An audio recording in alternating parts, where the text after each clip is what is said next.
አንድ ጥቁር የሬሳ ሳጥን ግድግዳውን ተደግፎ ዘብ ቆሟል። ጥላዬ ዞሮ ዞሮ ከቤት ኖሮ ከመሬት እንዲሉ አባቶች አለ። ምጣድ አይቶ ፀሐይ፣ እንጎቻ አይቶ ጨረቃ እንዲሉ እናቶች፣ የስካር ሞቅታ የጠላ ጠብታ እንዲሉ ፈረንጆች።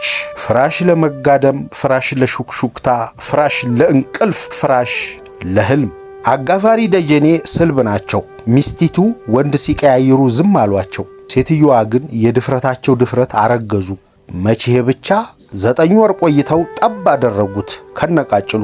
አጋፋሪ ደጀኔ ተንኮለኛ ቂመኛ ናቸው። ልጁን እኔ ብለው ስም አወጡለት። እናቲቱ የወንድ ወሰን ሊሉት ሞከሩ። አጋፋሪ ግን በእልህ ልጁን ከሕፃንነቱ ጀምረው እኔ እያሉ እየጠሩት አሳደጉት።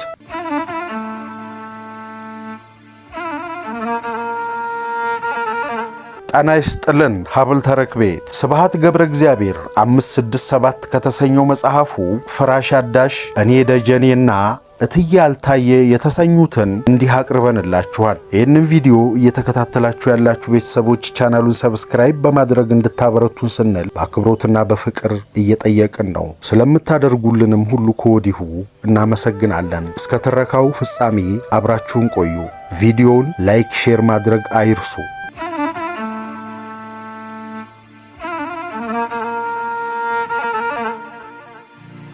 ፍራሽ አዳሽ። አቶ ወንዳፍራሽ እኚህ ፍራሽ አዳሽ የዋዛ ሰው እንዳይመስሏችሁ። ሶሎሞን ራሱ ከጥበቡ ቆንጥሮ የሰጣቸው ሰው ናቸው። አሁን ይሄ ልጃቸው አዝብጤ ከነስሙም አዝብጤ በ5 ዓመቱ የአንድ ሙሉ ሰራተኛ ስራ ሲሰራላቸው ይውላል። የኔታ ትምህርት ቤት የለም ያሉለታ።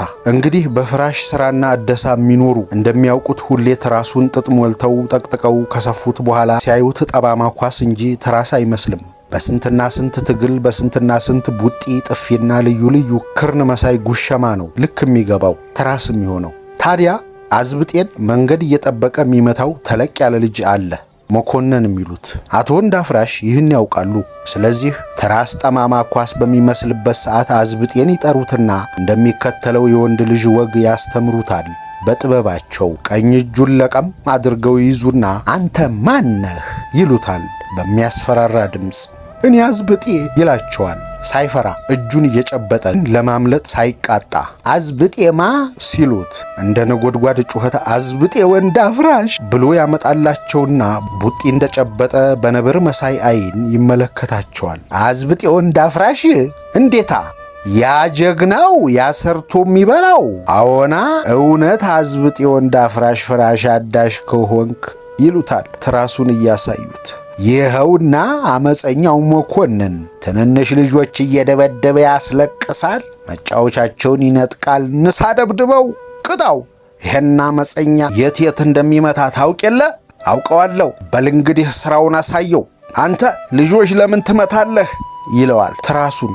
ትራሱ ዝም። ይኸውልህ እንግዲህ ማናለብኝ ብሎ ኮርቶ ዝም ብሎ ያይሃል። አዝብጤ ሆዬ ዘሎ በጉልበቱ ትራሱ ላይ ያርፍና በቡጢ እየደበደበው በል ተናገር ይለዋል። ዝም አልክ እንካቅመስ እያለ ስንትና ስንት ቡጢና ክርን ሲያወርድበት አቶ ወንዳፍራሽ ሌላ ትራስ መሙላት መጠቅጠቅ ይጀምራሉ። አዝብጤ ትራሱን እያገላበጠ ወዶ እስኪጠላ ድብድብ ካረገው በኋላ አቶ ወንዳፍራሽ በቃው መሰለኝ እንግዲህስ ሁለተኛ ደፍሮ አይማታም ሲሉት፣ ሁለተኛ ትማታለህ? ሁለተኛ ሸንኮራይን ትነጥቃለህ? ይለምድሃል? ሁለተኛ ፈሪ ብለህ ትሳደባለህ? ትሳደባለህ ወይ እያለ ምራቅ በቡጢ ክርን ካወረደበት ኋላ በቃው አይለምደውም አታይም ያ ያሳበጠው ኩራቱ እንደለቀቀው ይላሉ አባትየው። በቃ ይበቀዋል፣ ኧረ በገላጋይ በሽማግሌ ይተውት ባኮን እያሉ በብዙ ልመና ይገላግሉታል ትራሱን። አሁንም አጠማማ ኳስም አይደለ መኮንንም አይደለ ትራስ ነው። ዳውላ ሊሆን ምንም አልቀረው። አዲሱን ትራስ በኋላ ክር እየሰፉ ይኸው አሁን የምሰፋው ደሞ ማን ይመስልሃል ይሉታል አቶ ወንዳፍራሽ። ማን ነው? ጭራቅ ነው፣ ክፉ ኃይለኛ ጭራቅ፣ ስንትና ስንት ልጅ የበላ። ይሄን ታዲያ ይዞ በቡጢ አፈር ማስጋጥ። ኧረ አፈር አስግጠዋለሁ ቶሎ ጨርሰው። ተው ይበላሃል። ኧረ እሱ ሊበላኝ እኔ ደሞ ዘልዬ ሆዱ ላይ ቁጭ አይኑን እሽት በሽንኩርት እሽት ማየት ሲያቅተው በጉጠት ጉጥት እውር እውር ሲሆን በሾኬ ጥልፍ ሲወድቅ እርግጥ በጭቃ እግሬ እርግጥ ከዛ በመዶሻ አፍንጫውን በሳት ጸጉሩን ደሞ ጸጉሩ ሲቃጠል ይገማል አይደል? አዎን ግን ማቃጠል አያስፈልግም። እሳት መጥፎ ነው። አቃጥል የተባለውን ትቶ ያልተባለውን ያቃጥላል። መደብደቡ ይሻላል። አረ ደበድበዋለሁ። ደሞ ከፈለገ እንደ ወረቀት እቦጫጭቀዋለሁ። ብጥስጥስ አድርጌ ሶረውረው ነፋስ ደሞ ወስዶ ጭቃ ውስጥ ጭምር። ሰዎች ደሞ ሲያልፉ በእግራቸው ጭፍልቅልቅ ያደርጉታል። እንደማማ ዥማነሽ ጫጩት። አባባ ይላሉ አቶ ወንዳፍራሽ። አሁን እማማ ዥማነሽ እኔን ቢጨፈልቁኝ እንደ ጫጩቷ ጭጭ ያረጉኛል? ምነው እንደዚች ጫጩት ነው ጨፍልቄ ጭጭ ማረግህ አሉኝ። ይችላሉ ሊጨፈልቁኝ? ሊጨፈልቁህ ቢመጡ ምን ታረጋለህ?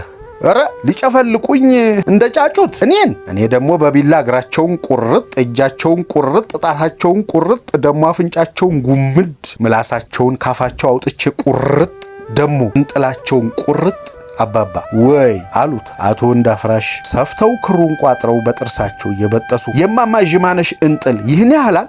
እኔ እንጃ አላቸው። እኚውልህ እንደ ጫጩት ጨፍልቃቸው። አዝብጤ ወንዳፍራሽ እማማ ዥማነሽን እያገላበጠ በቡጢ በክርን ሲደበድብ አቶ ወንዳፍራሽ ወደ ፍራሽ ስራቸው ተመለሱ። ይችን ጥያቄ እየመረመሩ ይቺ አሁን እምሰፋት ፍራሽ ስንት ነገር ልታይ ልትሸከም ይሆን? አዝብጤ የሚመታትስ ትራስ ስንት ነገር ልሰማ ይሆን? አቶ ወንዳፍራሽ ይህን እያሰላሰሉ አይናቸውን ወደ ሰማይ አቀኑ።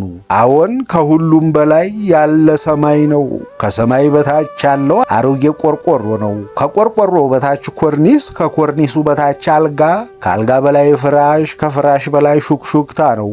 ከሹክሹክታው ውስጥ ሚስጥር ነው። ሁሉም ሚስጥር አሉ አቶ ወንዳፍራሽ በጥበባቸው የሰፉት ያንን ፍራሽ ለመጋደም፣ ፍራሽ ለሹክሹክታ፣ ፍራሽ ለእንቅልፍ፣ ፍራሽ ለህልም። እኔ ደጀኔ አጋፋሪ ደጀኔ ስልብ ናቸው። ሚስቲቱ ወንድ ሲቀያይሩ ዝም አሏቸው። ሴትዮዋ ግን የድፍረታቸው ድፍረት አረገዙ።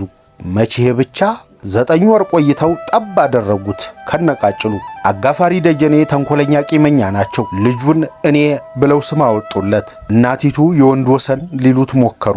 አጋፋሪ ግን በእልህ ልጁን ከሕፃንነቱ ጀምረው እኔ እያሉ እየጠሩ ታሳደጉት። ልጁ ቀውላላ ጎባጣ ሆነ።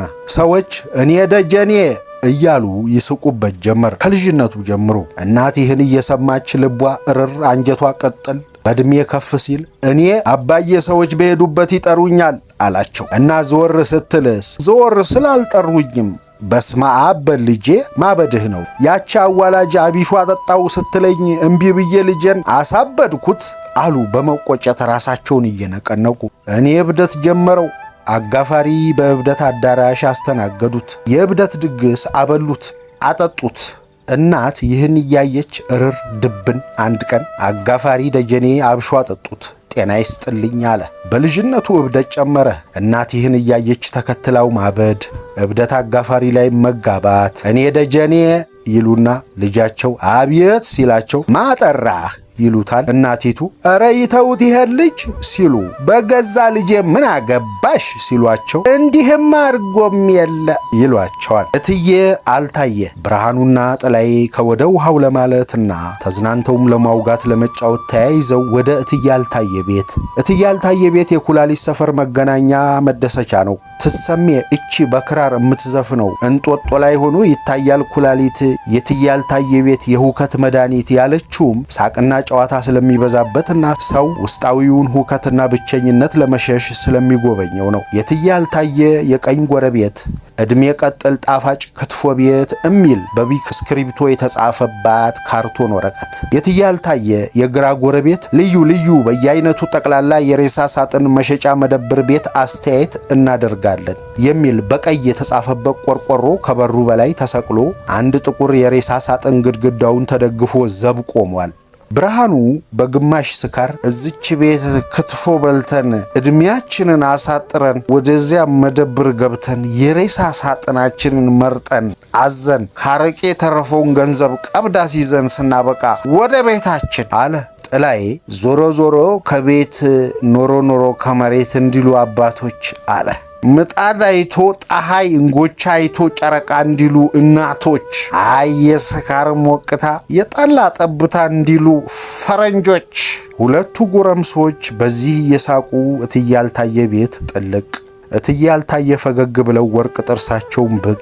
እትዬ ያልታየ የትየነቱን ዘመን የትና የት ጥለውት ሄደው የማማነቱንም ዘመን እንደ ወደ ማለፉ ብለው ሊያከትሙ ሲኒያቸውን ሊደፉ አንድ ሐሙስ ቀርቷቸው እንዲሁ በዘልማዱ እትዬ እየተባሉ ወርቅ ጥርሳቸውን ብልጭ ድርግም እያረጉ ጠላ እየጠመቁ አረቄ እየሸጡ ገንዘብና ጊዜ እየቆጠሩ ምን አባቱንስ ይህች ኑሮ ሞት ይህ ክፉ ተንኮለኛ ድመት አይጥ ሆነው ቢጠሩት አይላ ቤት እትዬ ያልታየ ሞትን ውር እስኪሉትና ሚያው እስኪላቸው እኛ ስለ ወርቅ ጥርሳቸውና እንዲሁም ስለ ፈገግታቸው እንንገርላቸው። እግረ መንገዳችንን ሌሎችንም እናወሳ ይሆናል። እትዬ ያልታየ ፈገግ ሲሉ ሲታዩ ጊዜ በስውር እጅ ይዞ በጭካኔ ሳይሆን እየሳቀ በዝግታ እንደ ወረቀት ጭርምትምት ያደረጋቸው ይመስላል። ፊታቸው የሚስቅ መዳፍ ይመስላል። መዳፍ እንደማይስቅማ የታወቀ ነው። ግን አንድ ቀን ሳት ብሎት ቢያለቅስ ታዲያ እትዬ ያልታየ ፈገግታቸው ሲታይ ልብ ይሰውራላ። በተለይማ ከብርሃኑና ከጥላይ ጋር ሲቃለዱ የሚታየው ፈገግታቸው የሺህ ዓመት ደግነትና ፍቅር የተከማቸበት ይመስላል። እንግዲያማ ብርሃኑና ጥላይ ወይ አንዳቸው ወይ ሁለታቸው ልጆቻቸው ናቸውን ቢባል ሊሆንም ይችላል ላይሆንም ይችላል ይሏል በአዲስ አበባ አነጋገር። ሁለቱም ገብተው እንደተቀመጡ እትዬ ያልታየ በገዛ እጃቸው እናትና ልጅ ቀዱላቸውና ጠርሙሱን ይዘው ቆመው ያዩዋቸው ጀመር። እናት ለልጆቿ አንዳንድ መለኪያ ደስታ ለክታ የምታጠጣቸው ይመስላሉ። ብርሃኑ እንደ መነሳት ብሎ እጅ ነስቶ በሁለት እጅ ተቀብሎ ሲያበቃ የመለኪያዋን ከንፈር በፍቅር የሚስም ይመስል በዝግታ በጥቂቱ ሳበ። አይኑን ጨፍኖ ሲከተላት አረቄዋ አፉን ሙቀት ሞላች። በጉሮሮው ዘመተች፣ ወደ ቆላ ወረደች። እሰይ እዚህ ደረሰች አለ። ሆዱም በመዳፉ እያሸ ቀና ብሎ አያቸው። ሳቅ በሚለው ፊቱ ሙቀት አሉት እትዬ ያልታየ። ወርቅ ጥርሳቸው ያረቂውን ነበልባል መልሶ የሚወረውር ይመስል አንጸባረቀ። ያረቄና ያንቱ ፍቅር ሙቀት አላቸው። ሁለቱ ሁሌ እንደተቃለዱ አይ አንተ የዛሬ 30 ዓመት ተገኝተህ በሆነ አሉት። ያኔማ አይመቸኝም ነበር የለሁም ነበር አላቸው። እሱ ላይ ነው ጉዱ የውልህ፣ እኔ ደግሞ አሁን የለሁም። ፈገግታቸው ከፊታቸው ላይ መሸ። ወርቅ ጥርሳቸው እንደ ማታ ፀሐይ ተደበቀ። እርጅናቸው ሲጨልምባቸው ታየ። ጎረምሳው ብድግ ብሎ በትከሻቸው እያቀፈ ከአንገት በላይ እየቀለደ ሰማህ ልጅ ጥላዬ፣ እትዬ ያልታየ እዚህ የሉም። ፖሊስ የጠየቀህ እንደሆነ እትዬ ያልታየን አላየንህም በል። አግድሙ ወንበር ላይ አጠገቡ እያስቀመጣቸው መለኪያውን አንስቶ ፉት እያስደረጋቸው መለኪያዬን ከማጋራት በላይ ምን የፍቅር ምልክት አለ አላቸው። እትዬ ያልታየ ሊናገሩ ሲሉ ባለሬሳ ሳጥኑ የግራ ጎረቤታቸው ከተፍ ሰካራም ትልልቅ አይኖቹ በስካር ልማድ ቀይ ሆነው ቀርተዋል። ስሙ ገላጋይ ተስፋዬ ሲሆን የኩላሊት ሰፈር ሰዎች ገላጋይ በርበሬ ይሉታል። ና እዚህ ገላጋይ አሉት እትዬ ያልታየ። ኧረ ስምህን ለውጥ፣ የሬሳ ሳጥን እየሸጥክ ገላጋይ መባል ደግሞ ምን ፈሊጥ ነው? እኛ መገላገል ፈልገናል አልንህ እንዴ? ኧረ ወዲያ አዛለች ወዝዋዜ እንደ ዘንባባ እየተወዛወዘች ሄዳ እየተወዛወዘች ተመልሳ ሳትወዛወዝ አረቄውን ስትሰጠው በፈዛዛ በርበሬዎቹ ሲከተላ ቆይቶ በስማብ ለማለት እንኳ ያህል ጊዜ ሳይወስድ ዥው አድርጎ ወደ አፉ ወረወራት አረቄዋን። ጉሮሮውን አቃጥላ ስትወርድ አይኑን ጨፈነ፣ ፊቱን አኮማተረ። ቀስ ብለህ ጠጣ ትሰክራለህ ሬሳ መሰለው አሉት እትዬ ያልታየ። አዛለች ሁለተኛውን ስትቀዳለት ጥላዬ ታዳስ ገበያ እንዴት ነው አለው ገላጋይን።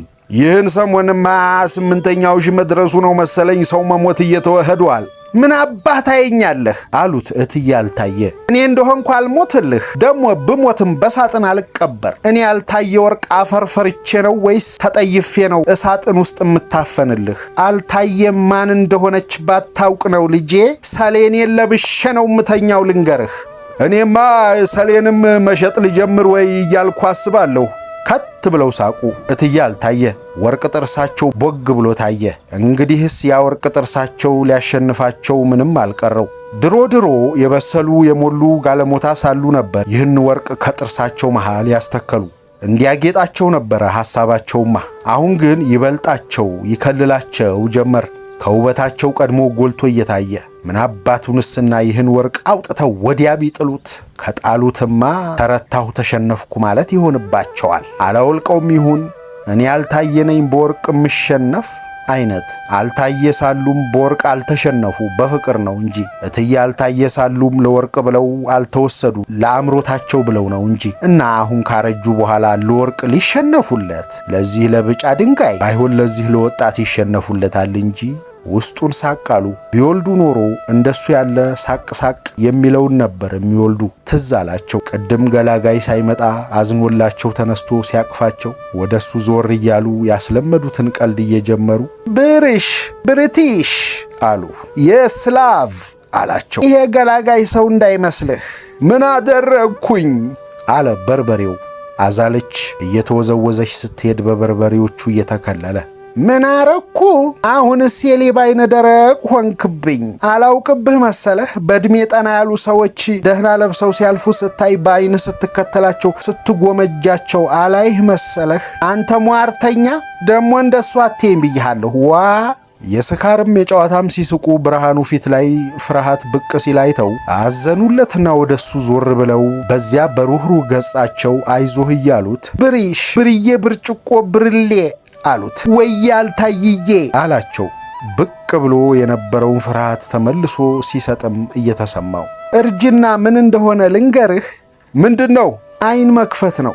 ያ በልጅነትህ ችኮላ ነፍስና በጉርምስና ፍላት ትኩሳት ይሰማን የነበረው ፍርሃት፣ ስጋት፣ ብስጭት፣ ሐዘን ያ ሁሉ ብድግ ፍርጥ ያ ሁሉ ተስፋ ያስቆረጥ አንጀት ይበላ ደም እንባ ያስለቅስ የነበረው ጭንቀት ለካስ ያልነበረ ኖሯል። ያ ሁሉ መረበሽ መሸበር ከንቱ ሁከት ኖሯል። ትንሽ ልጅ በጨለማ የሚያሰማው የጅብ ጩኸት ኖሯል። ከንቱ ጋጋታ ከንቱ አሉና መለኪያቸውን ብድግ አድርገው ግልብጥ አደረጉት።